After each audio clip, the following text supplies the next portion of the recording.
အားလုံးပဲမင်္ဂလာပါကျွန်တော် PP channel ကနေအားလုံးကိုနှုတ်ရထွေးဆိုပြင်လဲကြိုဆိုလိုက်ပါခင်ဗျာဒီမှာကျွန်တော် Pro ကအကြောင်းဖြစ်မှန်တွေကိုစုစည်းတင်ဆက်ပေးမှာပဲဖြစ်ပါတယ်ဟုတ်ကဲ့ပါခင်ဗျာဆက်လိုက်ရအောင်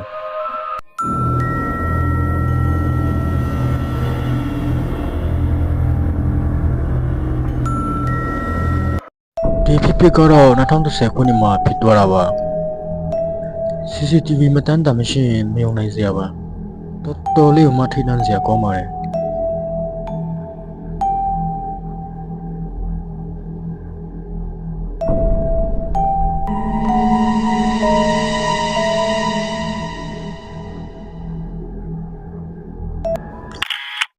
ဒီဗီဒီယိုကတော့တငယ်ချင်းယောက်သားလိုင်းလွှင့်ရင်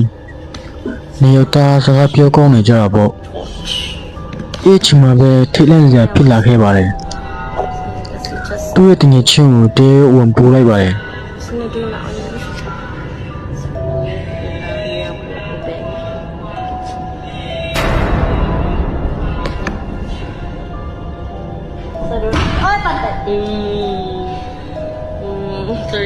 sorry.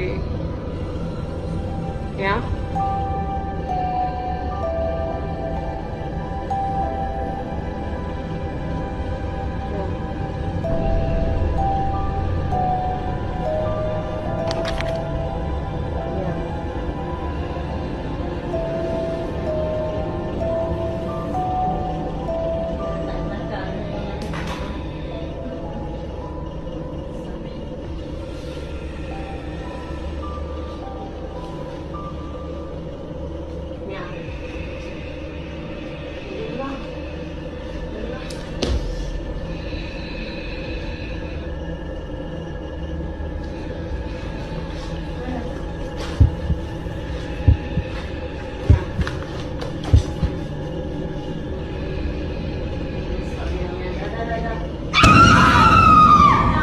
Okay. Stop.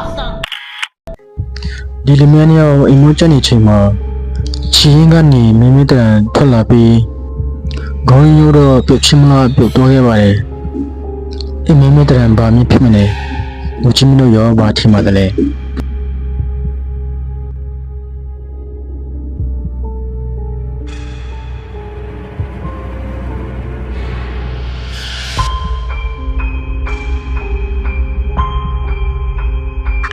အစိုးဖြစ်ချီပြုလို့အောင်ကြည့်တင်ပါရခင်ဗျာ